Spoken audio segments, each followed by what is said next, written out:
Buenas noches. Este video es complementario de otros que tenemos subido a nuestro canal de YouTube, en el que nos referimos a los procesos de agujereado utilizando brocas helicoidales. En este caso nos vamos a referir a otro grupo de 4 procesos de agujereado, pero en este caso procesos de tipo térmico. En primer lugar, quería que pensáramos, que reflexionáramos respecto de cómo surgió el proceso de agujereado, y para eso nos vamos a tener que remontar hace unos 400.000 años. Por esa época, el hombre conoció el fuego a través de su generación natural, que puede haberse dado mediante un relámpago, un incendio accidental, etc. El hombre se dio cuenta que el fuego lo ayudaba para protegerse del frío, para protegerse de los animales, y también que él mismo le servía para cocinar los alimentos y evitar las enfermedades. Según el escritor de ciencia ficción y también bioquímico Isaac Asimov, la posibilidad de controlar el fuego fue lo que le permitió al hombre evolucionar hacia la tecnología, concretamente a través de la fundición de los metales. Fue recién hace unos 200.000 años que el hombre lo aprendió a realizar por sí mismo, y para ello se valió de una acción de fricción o rozamiento, y estas acciones lo que hacen es generar calor.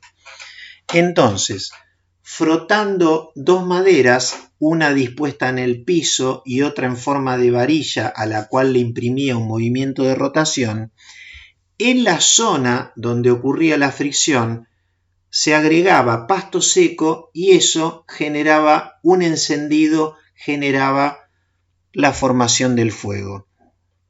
Podemos decir que el agujereado, el proceso de agujereado, tal como lo conocemos en relación a las brocas helicoidales, surge por analogía con esta técnica. Y concretamente, esta situación la vemos en la imagen de esta, entre comillas, posible primera máquina para agujerear. Esta imagen corresponde a una máquina de datación desconocida y que se basa en el concepto anterior, en donde tenemos una varilla dispuesta en forma vertical a la cual se le imprime un movimiento de rotación, en este caso asistido por una suerte de arco de violín, que presenta en la punta una herramienta que es la encargada de realizar el agujero y a la cual se le genera una carga axial mediante un momento que se obtiene por medio de una madera que está pivoteando en un extremo y que en el otro se la carga mediante un peso que en este caso parecería ser una piedra, ¿no es cierto? Muy bien. De las herramientas metálicas, hasta el año 1860 se utilizaron con exclusividad las brocas planas similares a las que estamos viendo en esta imagen. Estas brocas sirven para realizar agujeros de poca profundidad y no tienen capacidad para quitar la viruta del agujero. Es decir, son herramientas con capacidades más bien limitadas. Bueno, fue concretamente en el año 1860 en los Estados Unidos cuando Stephen Morse inventa la broca con canal helicoidal. Estos canales helicoidales tienen la capacidad de extraer la viruta del fondo del orificio en el sentido que se produce la rotación de la herramienta, y de esta forma se pueden realizar agujeros más profundos. La imagen que vemos en esta transparencia corresponde concretamente al diseño de mano alzada realizado por Stephen Morse y que figura en la patente norteamericana. Lo que a uno le llama poderosamente la atención es cómo aquel diseño fue tan bueno que todavía no ha sido superado por lo menos en lo que respecta a los canales helicoidales que esta broca y las actuales poseen. Muy bien. Como decíamos al principio, en este video nos vamos a enfocar en nuevos procesos. Y la aparición de nuevos procesos se comienza a acentuar a partir del año 1960 con la aparición del máser concretamente, es decir, asociado a nuevas tecnologías para efectuar orificios. ¿Cuáles son las razones por las que surgieron nuevas tecnologías para realizar orificios? Básicamente son tres. La necesidad de procesar nuevos materiales. Estos materiales pueden ser muy duros, muy frágiles o en espesores muy finos. La aparición de nuevos procesos, como pueden ser el láser, el chorro de agua con abrasivos, lo que se denomina la fluencia térmica, o el mecanizado por haz de electrones. Y en tercer lugar, y más que nada influenciado, solicitado, impulsado por el sector automotriz de la industria, una necesidad de mayores velocidades de procesamiento. Entonces, en este video nos vamos a enfocar en los 4 procesos térmicos concretamente, que son el agujereado por fluencia térmica, la electroerosión capilar, el agujereado por láser y el agujereado por haz de electrones. Vamos por el primero de ellos, el agujereado por fluencia térmica. Y bueno, podemos decir que es un proceso sin arranque de viruta desarrollado por la empresa holandesa Flowdrill. Este proceso utiliza una herramienta de metal duro integral de calidad ISO P20 o ISO P40 que tiene una punta cónica y una parte posterior cilíndrica, y lo decimos entre comillas porque en realidad no es exactamente cilíndrica, sino que presenta 3 a 4 lóbulos, como veremos en alguna transparencia más adelante. Esta herramienta concretamente es una herramienta rotante que se utiliza para penetrar piezas metálicas de paredes delgadas, es decir, piezas con formas de tubo.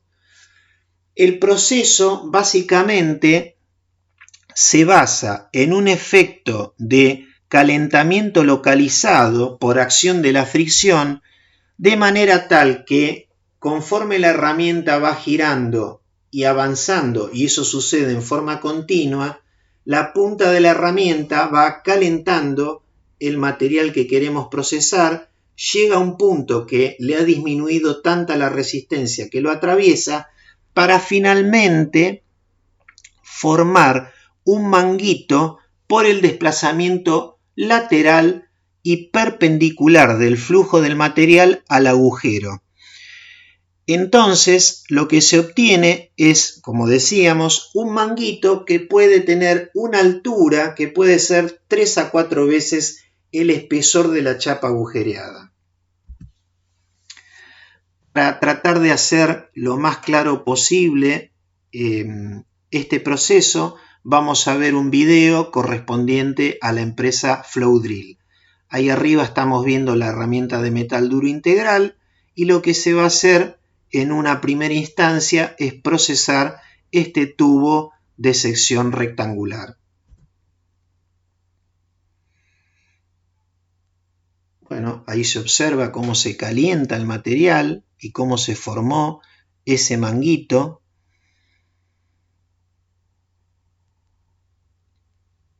Una de las ventajas muy importantes del proceso es que no forma viruta. Inclusive, si nosotros queremos eliminar la parte superior del manguito que queda externo al tubo, se lo hace por medio de una suerte de escariador en el frente de la herramienta. Se aplica una diversidad de materiales, que son los indicados aquí, y estos procesos se pueden perfectamente automatizar.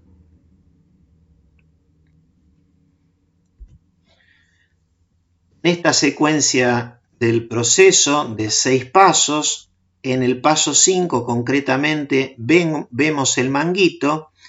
Los procesos de agujereado por fluencia térmica normalmente se asocian a procesos de roscado por conformación, es decir, que emplean herramientas que no arrancan virutas, sino que conforman una rosca por deformación plástica.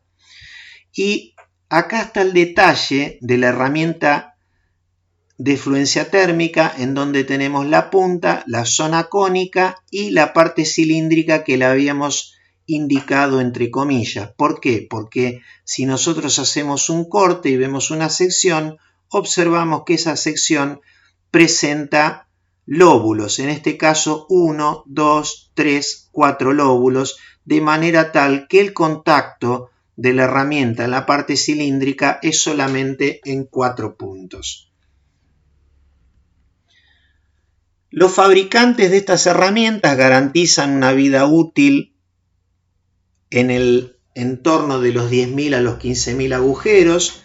Los materiales que se pueden procesar son todos aquellos metálicos maleables y en consecuencia casi todas las chapas finas, ya sean de acero, aleaciones de aluminio, cobre, bronce, metales magnéticos, etcétera, lo pueden utilizar. Sin embargo, el mayor número de aplicaciones está en aceros, aceros inoxidables y el duraluminio concretamente.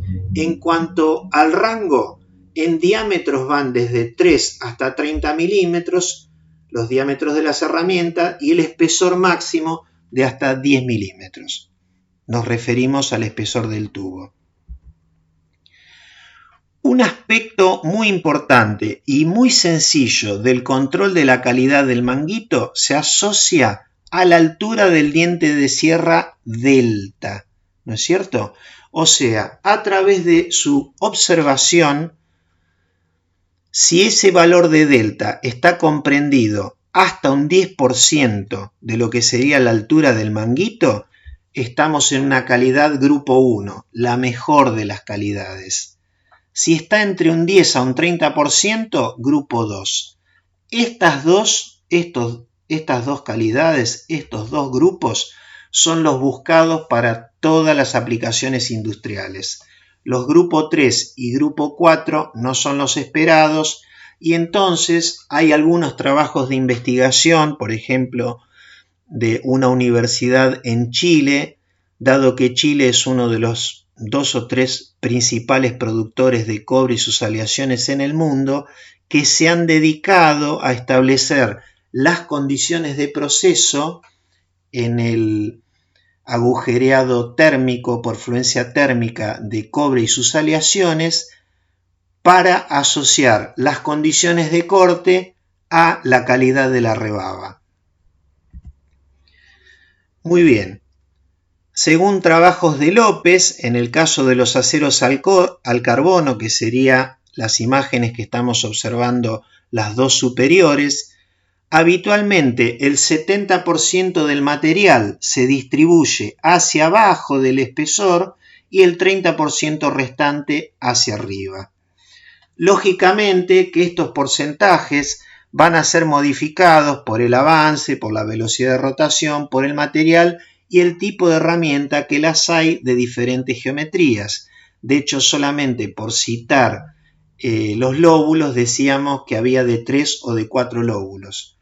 Otra cosa que se ve en esta imagen es cómo el manguito evidentemente tiene una sección de espesor variable, ¿no es cierto?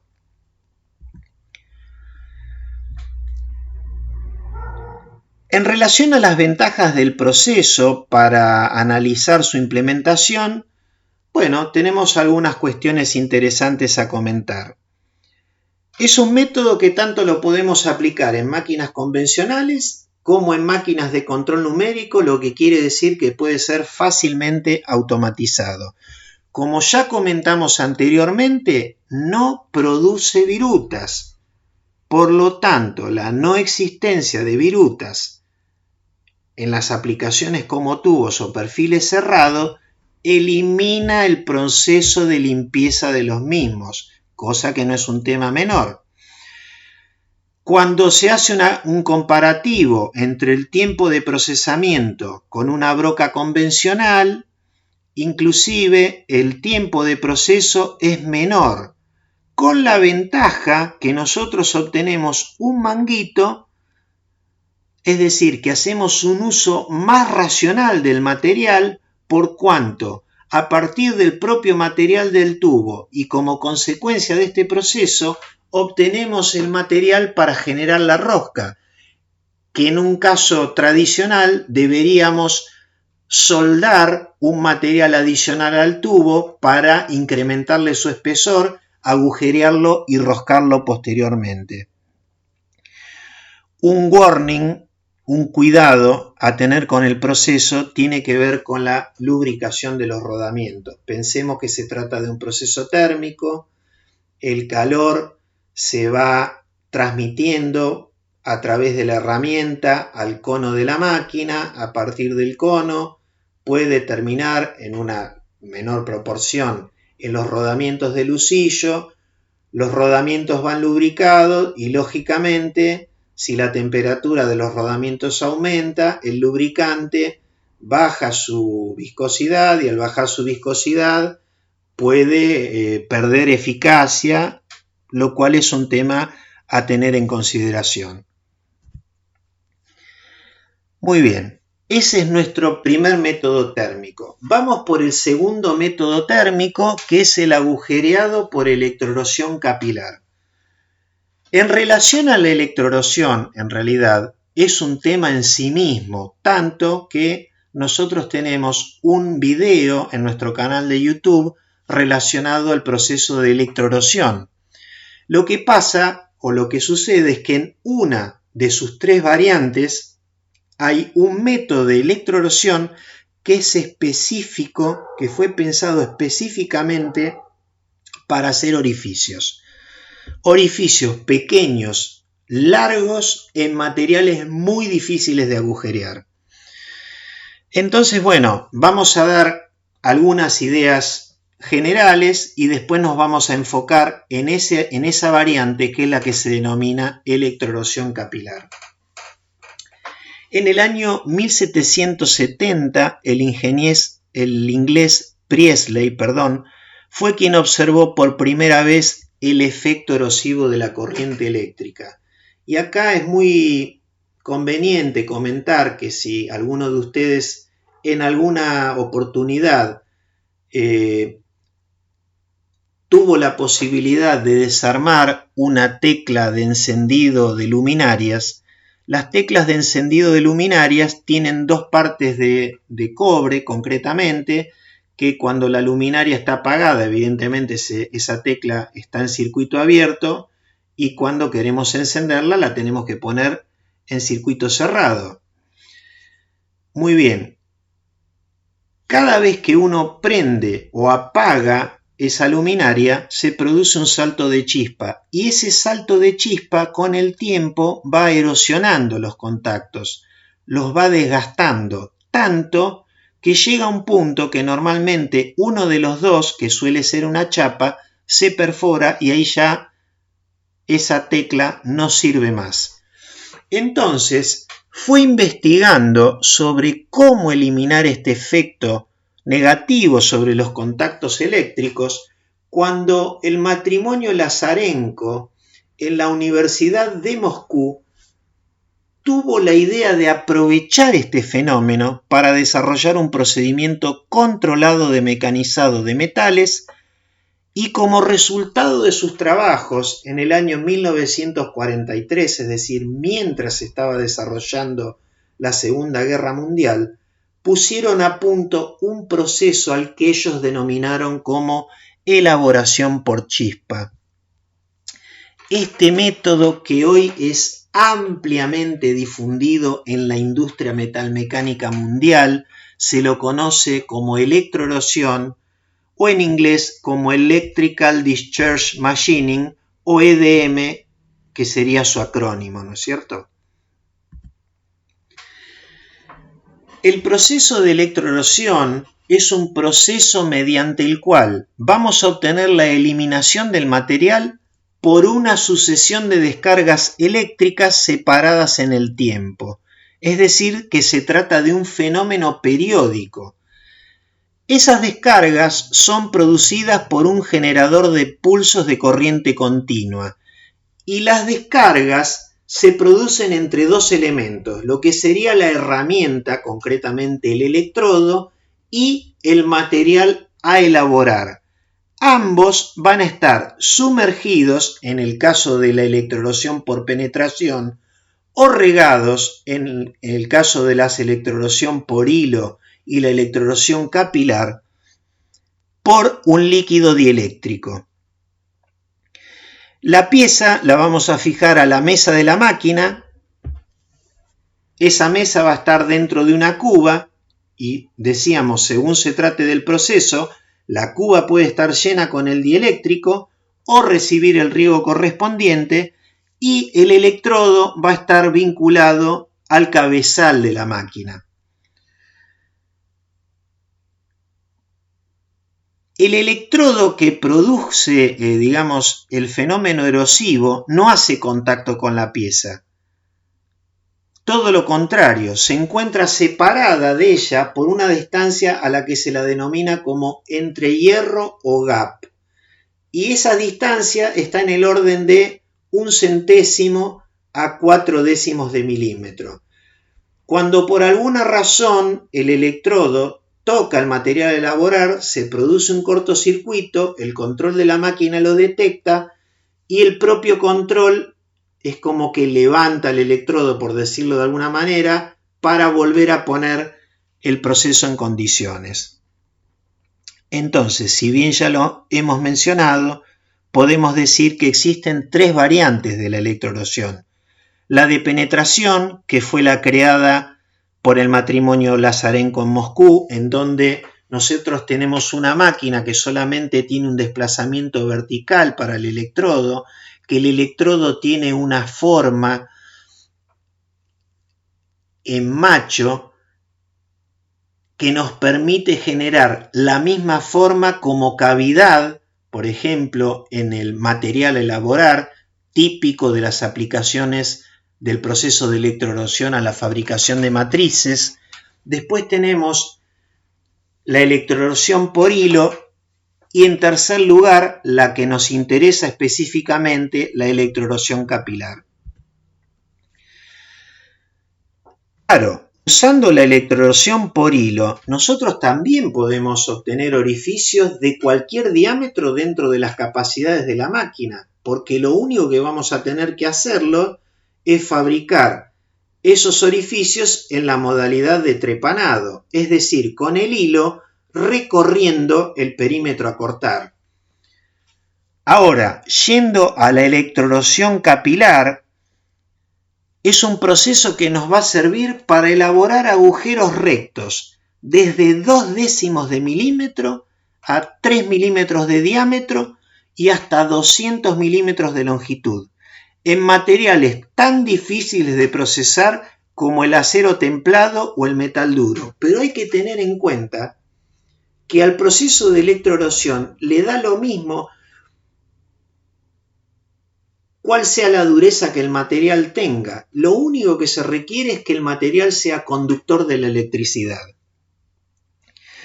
Bueno, en relación a las condiciones específicas de trabajo de la electroerosión capilar, toda vez que se tiene que hacer un agujero de un diámetro muy pequeño y un agujero muy largo, es muy importante minimizar el caudal, el flujo del dieléctrico. ¿Por qué? Porque el flujo impacta sobre el electrodo y lo puede poner a vibrar, y esa vibración evidentemente va a afectar el proceso erosivo.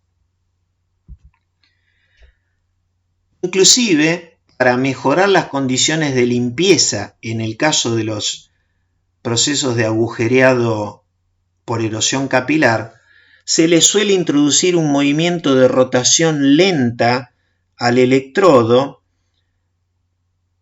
por supuesto, habiendo tenido la precaución previa de asegurar un centrado adecuado del mismo, ¿no es cierto?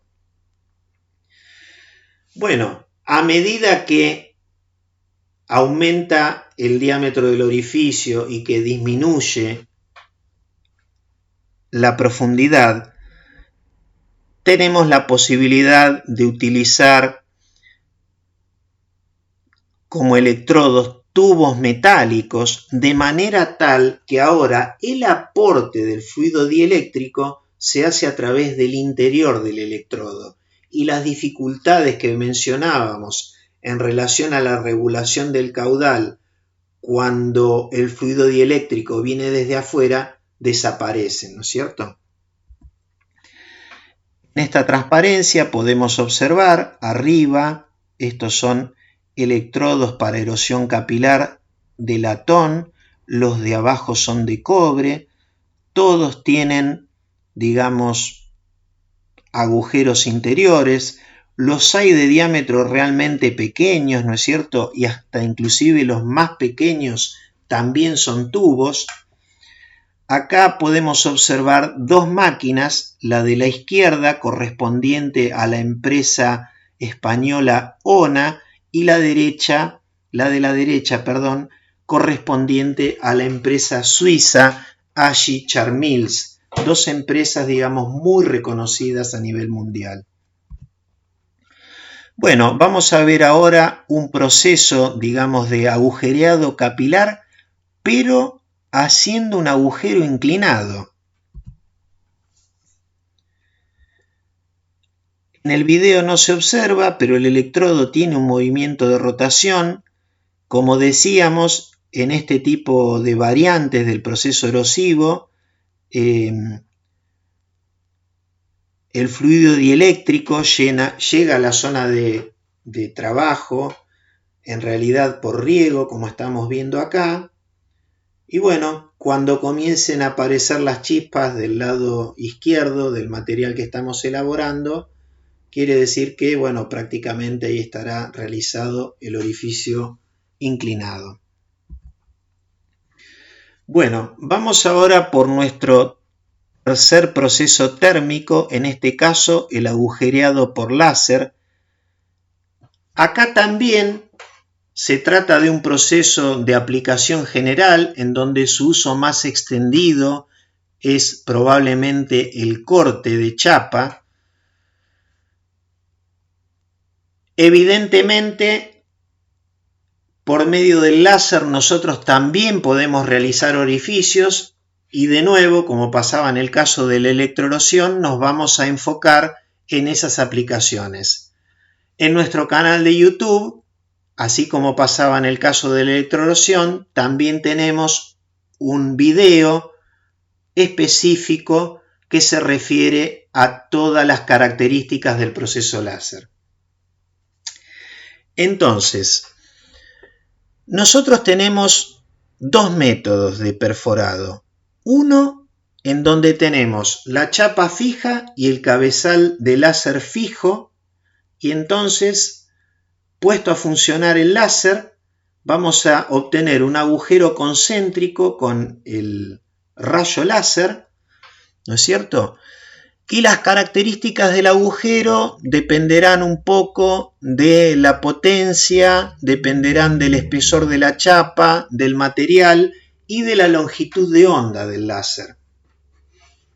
Pero está la otra modalidad en la cual nosotros podemos tener la chapa apoyada en la bancada de la máquina y el cabezal láser recorriendo el perímetro del orificio que queremos realizar, y ese sería el proceso de trepanado.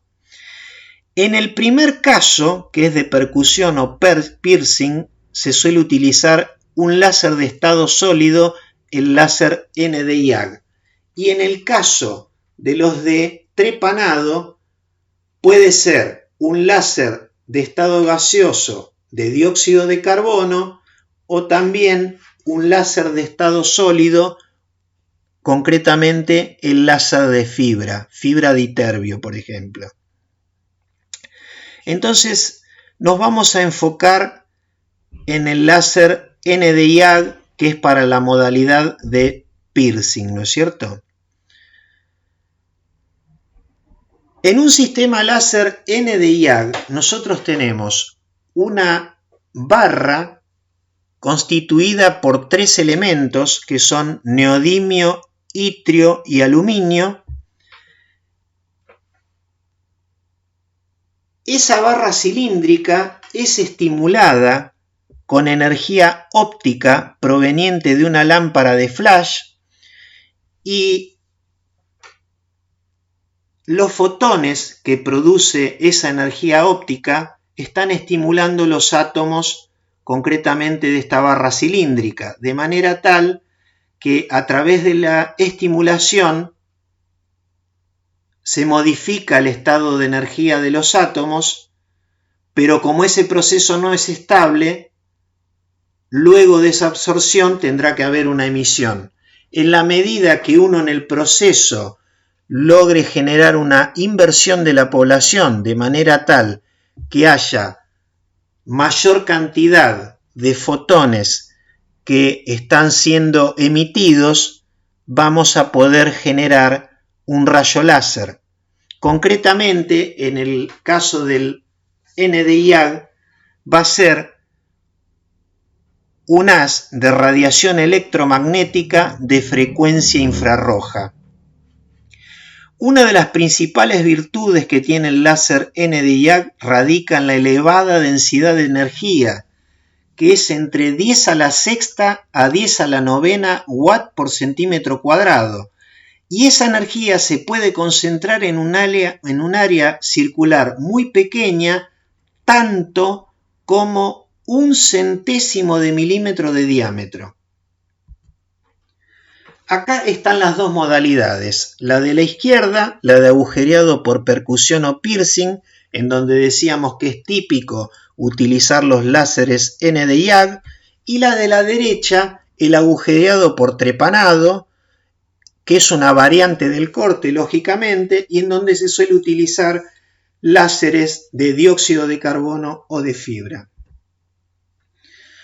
Bien, acá tenemos en forma esquemática un láser de estado sólido de Nd:YAG, en donde acá tenemos la barra cilíndrica, ¿no es cierto?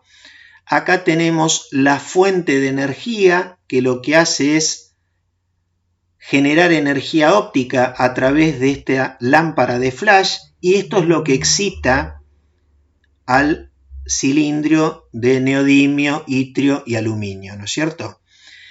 Ese cilindro está ubicado dentro de una cavidad que tiene en uno de sus extremos un espejo totalmente reflectante y del otro lado, en el otro extremo, tiene uno parcialmente reflectante. De manera tal que cuando, como decíamos, se produce en el interior de la cavidad una inversión de la población, es decir, que tenemos un altísimo número de fotones que están siendo emitidos, por el extremo correspondiente al espejo parcialmente reflectante estará saliendo nuestra radiación láser. Y dependiendo, digamos, del material que estamos excitando, será la longitud de onda, que en este caso es de 1.06 micrómetros. Como el diámetro del haz es directamente proporcional a la longitud de onda, con los láser de Nd:YAG es posible obtener o realizar orificios de 1/100º de milímetro contra 1/10 de milímetro del láser de dióxido de carbono, que tiene una longitud de onda de 10.6 micrómetros.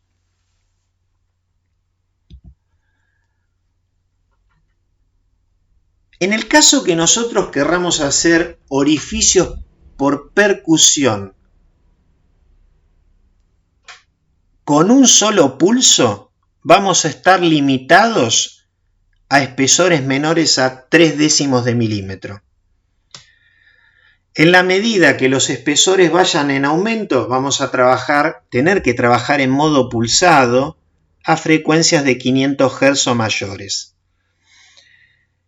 Entonces, con estos equipos que lógicamente tienen lentes para poder regular la distancia focal, en modo pulsado vamos a poder obtener diámetros de orificios de hasta 5 décimos de milímetro, aunque quizás lo más común sea 1/10 de milímetro, y hasta agujeros de 2 milímetros de profundidad.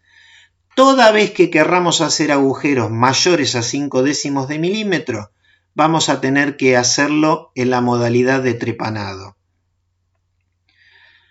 Y bueno, este es un comentario en relación a que todos los orificios trepanados son cilíndricos, es decir, no suelen tener conicidad. Tienen defectos en su geometría en el perímetro, pero en todo caso, si hay una conicidad, queda en alguna medida enmascarada dentro de los defectos que pueden ser los estriados, las rebabas, etc. Muy bien. ¿Cuáles son los defectos típicos que podemos tener en operaciones de percusión? Bueno, la calidad de los orificios va a ser influenciada por distintos factores. Algunos tienen que ver con las variables del láser, por ejemplo, la potencia, la longitud de onda, el modo de funcionamiento, y nos referimos si el modo de funcionamiento es continuo o pulsado. Después, evidentemente, va a depender del material que queremos procesar, el tipo y el espesor, y también de las condiciones del proceso, ¿no es cierto? Frecuencia, la cantidad de energía de cada pulso y la duración de cada pulso. Sin embargo, cuando uno hace un recorrido, digamos, de los trabajos de investigación en realidad a este proceso concretamente, se observa que es el espesor la variable que tiene mayor grado de incidencia, ¿no es cierto? En relación a los defectos, podemos decir que los hay de dos tipos. Los geométricos, y ahí tenemos la conicidad y circularidad, y después tenemos defectos metalúrgicos. Las salpicaduras, que en inglés se dice spatter, la capa de material refundido, que es el recast layer, y después tenemos la zona afectada por el calor, zona afectada térmicamente, que en la bibliografía puede aparecer como SAT, como SAC. Muy bien. Acá podemos observar el defecto geométrico de la conicidad, en donde evidentemente tenemos una diferencia de medida entre la entrada y la salida, y es consecuencia de la sobreexposición al rayo del lado entrante, ¿no es cierto? Esta conicidad suele ser de entre 1 a 4 grados, y a la derecha tenemos imágenes correspondientes a orificios realizados con un láser Nd:YAG de 400 watts de potencia. El que corresponde a la figura A en placas de 4 milímetros de espesor, y el que corresponde a la figura B de 8 milímetros de espesor, en ambos casos aleaciones de titanio, concretamente una aleación muy utilizada para la fabricación de implantes, como es el titanio 6 aluminio 4 vanadio. Bueno, acá podemos ver el spatter. El spatter es material que se salpica por fuera del orificio del lado de la entrada y que genera un defecto porque se vincula de una manera tan firme que las más de las veces es necesario un trabajo posterior para poder eliminarlo. El diámetro que puede llegar a ocupar y la altura que puede llegar a ocupar depende de las condiciones del proceso. Acá a la izquierda tenemos un spatter, digamos, ancho y bajo, y el de la derecha es angosto y elevado. Bueno, Esta transparencia corresponde a la capa de material refundido, que bueno, es un defecto metalúrgico también, que se asocia a la superficie interior del orificio, ¿no es cierto? O sea, acá tenemos el material original, acá tenemos una zona afectada por el calor, y este espesor que tenemos acá, tenemos una capa de material que fue refundido concretamente. Esta imagen corresponde a orificios realizados con un láser Nd:YAG en una placa de Inconel, una aleación de níquel de 8 milímetros de espesor. Bueno, para muchas aplicaciones estos defectos no son muy significativos porque la zona afectada por el calor en las más de las veces no suele superar el 1/10 de milímetro de profundidad. Bueno, vamos a ver un video de la empresa alemana Trumpf, que es una empresa especializada en la fabricación de máquinas de corte por láser. Acá nos van a mostrar que han ensamblado sobre la mesa que es desplazable de la máquina una cantidad de chapas de diferentes materiales y de diferentes espesores que van a ser procesados por una máquina de corte láser que en realidad tiene un cabezal doble que incluso puede trabajar en paralelo. Es una máquina de 3000 watts esta, ¿no? Bueno, las máquinas de láser, una de las aplicaciones posiblemente más extendidas, y uno lo puede observar en estas imágenes, son la producción de agujeros que, bueno, pueden tener formas muy diversas, lógicamente, ¿no? Acá mientras nos están comentando que están trabajando chapas de, en este caso, 5/10 de espesor. Esta otra que tiene un color bastante particular, que parece ser de cobre, tiene 6/10 de espesor. Ahora la máquina va a cortar una chapa de acero de 12 milímetros de espesor. Siguen trabajando en paralelo los dos cabezales. Y ahora trabaja uno solo, de manera tal que tenemos los 6000 watts disponibles para un solo cabezal de corte, ¿no? Acá estamos trabajando acero en 15 milímetros de espesor, un solo cabezal.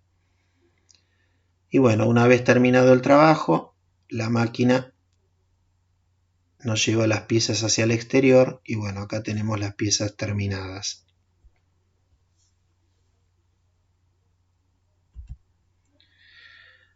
Muy bien. El último de los métodos térmicos corresponde al agujereado por haz de electrones.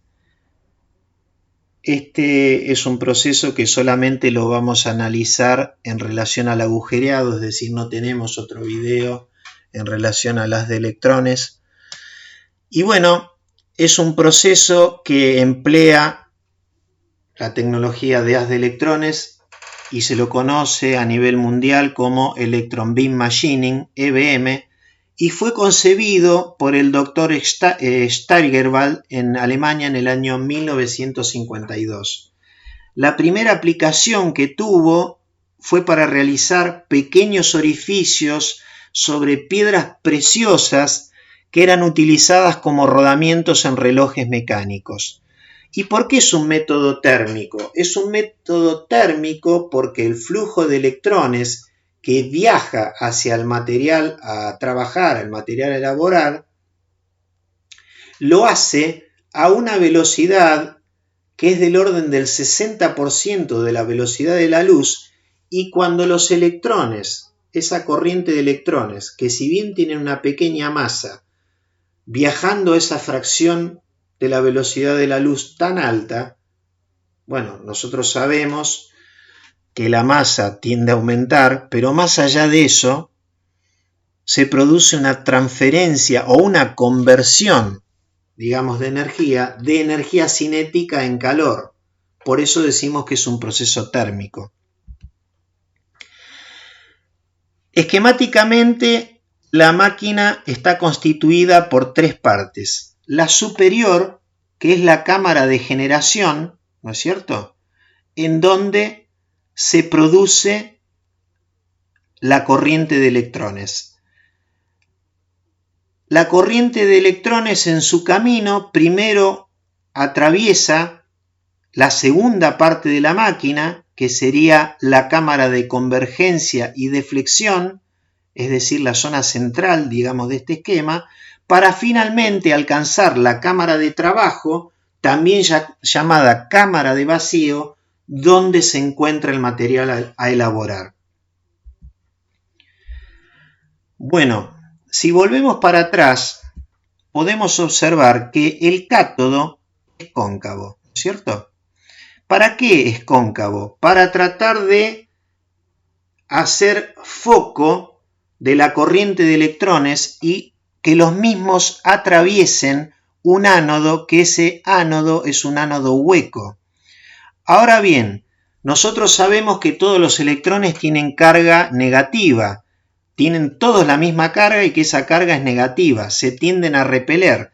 Entonces, para poder cerrar ese flujo, es que el equipo dispone en lo que es la zona media, lo que se denomina la cámara de convergencia y deflexión, dispone de lo que es una lente magnética. Esa es la designación que tiene. ¿Qué es la lente magnética? Es una bobina a través de la cual se hace pasar una corriente eléctrica. Esa corriente eléctrica genera un campo magnético y el campo magnético sí tiende a cerrar el flujo de los electrones.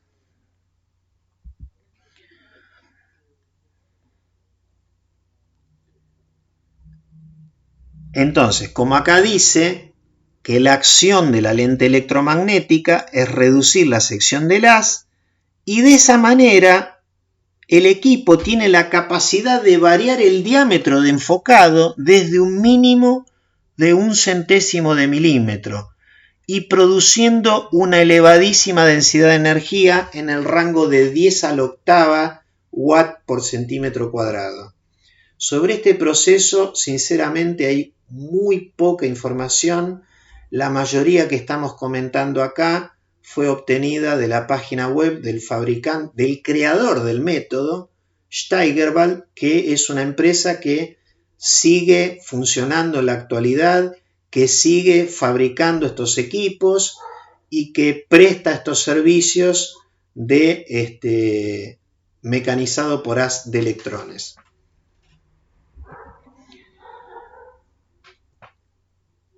Una cosa muy particular y hasta a veces difícil de comprender de este proceso es que una vez que el haz completa un agujero, la máquina interrumpe la emisión y automáticamente redirecciona el haz hacia donde debe efectuarse el próximo orificio.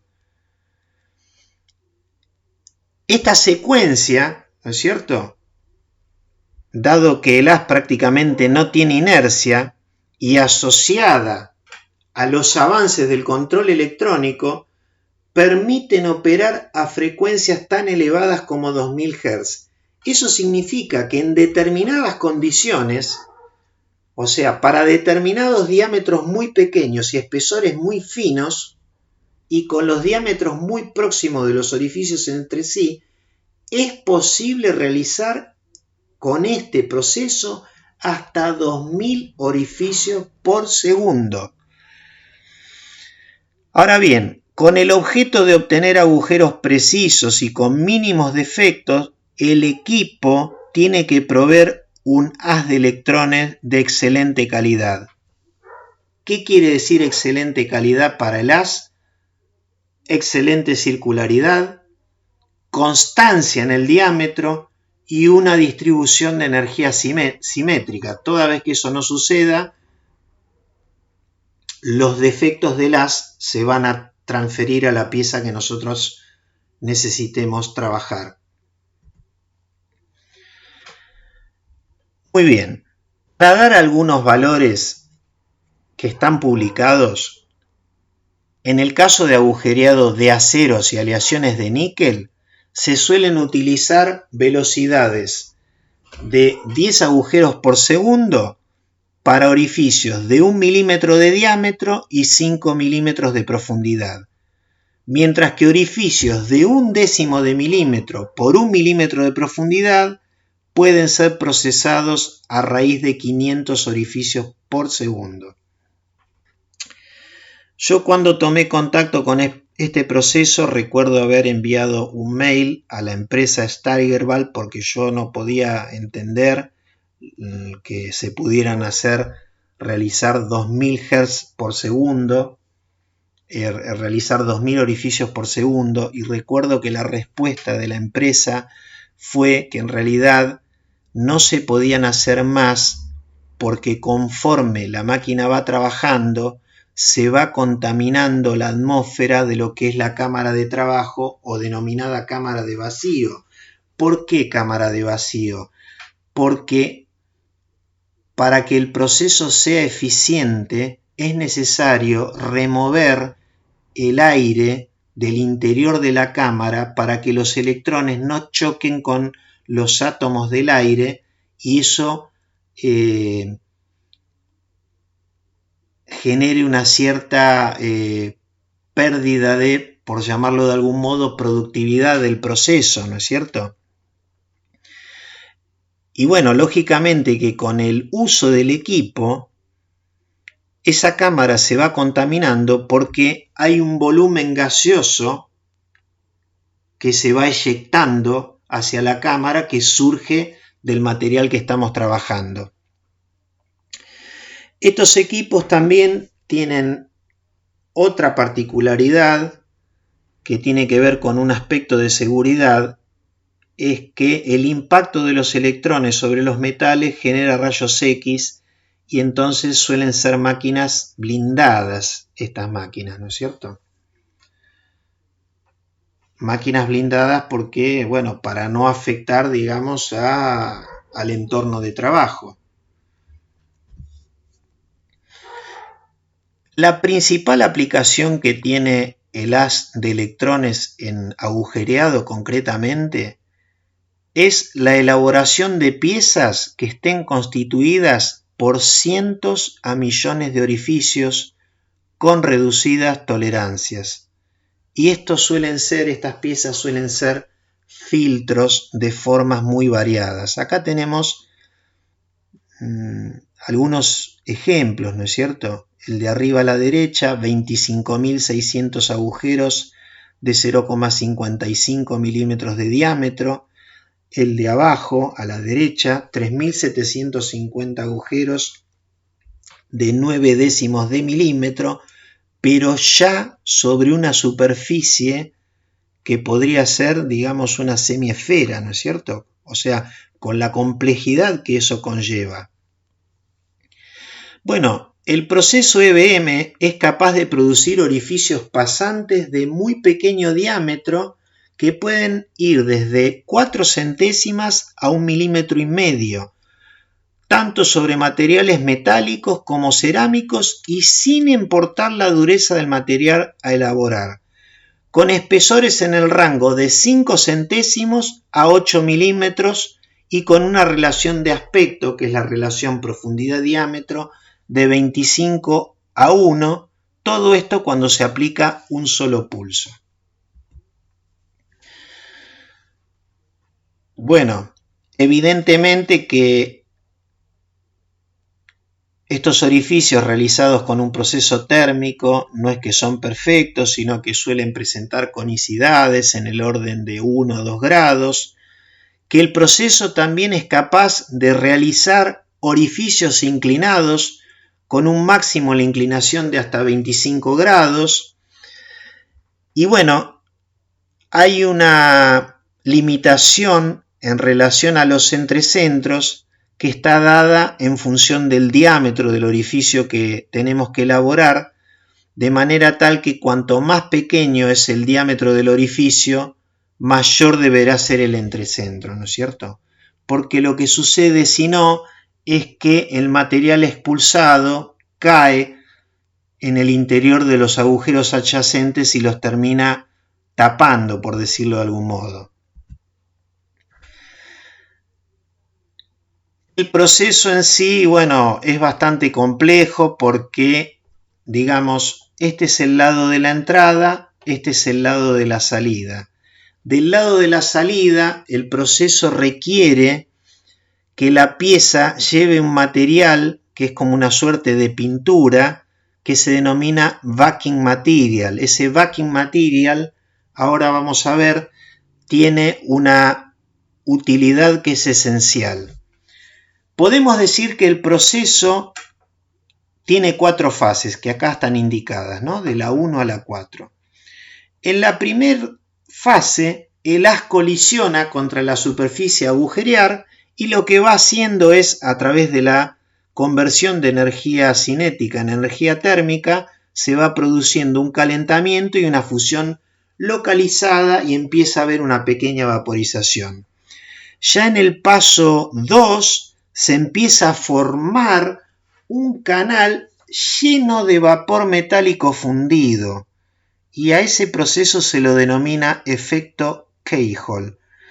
Una vez que el haz atravesó todo el espesor y alcanzó el backing material, que sería el punto 3 y punto 4, cuando eso sucede, el backing material se vaporiza bruscamente y lo que hace es expandirse. Y al expandirse,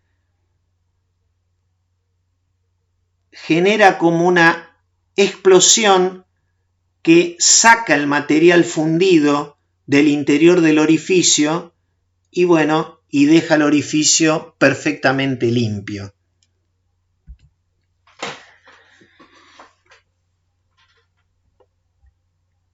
El backing material también tiene como objetivo eliminar la existencia de rebabas en el contorno exterior. Y como decíamos, es un material compuesto que se aplica como una pintura y está constituida por 3 partes de polvo de bronce y una de silicona. Acá podemos observar, estas son formas reales de orificios obtenidos por este proceso de haz de electrones en un acero al cromo níquel de 8 milímetros de espesor. Y bueno, estas son geometrías posibles, formas posibles que responden a los defectos típicos de este proceso de haz de electrones que aparecen digamos también en la bibliografía, ¿no? Indicadas en la bibliografía. Bueno, para completar, digamos, este proceso, vamos a ver un video correspondiente a la empresa ProBeam, en donde lo que van a hacer es procesar unas piezas que están destinadas a la producción de lana de vidrio, ¿no es cierto? Y bueno, acá nos están diciendo que la aleación del material a trabajar es muy difícil de procesar, la pieza no tiene que sufrir distorsiones y bueno, y el proceso de haz de electrones lógicamente es un proceso de agujereado rápido y que para esta función prácticamente no presenta defectos.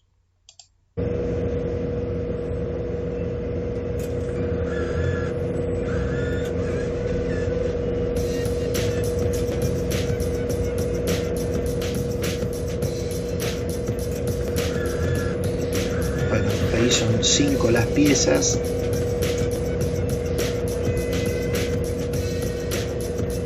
Ahí hicieron un montaje sobre un eje vertical, la cámara de la máquina está a la derecha. Ahí le está aplicando un producto, digamos, en la superficie exterior.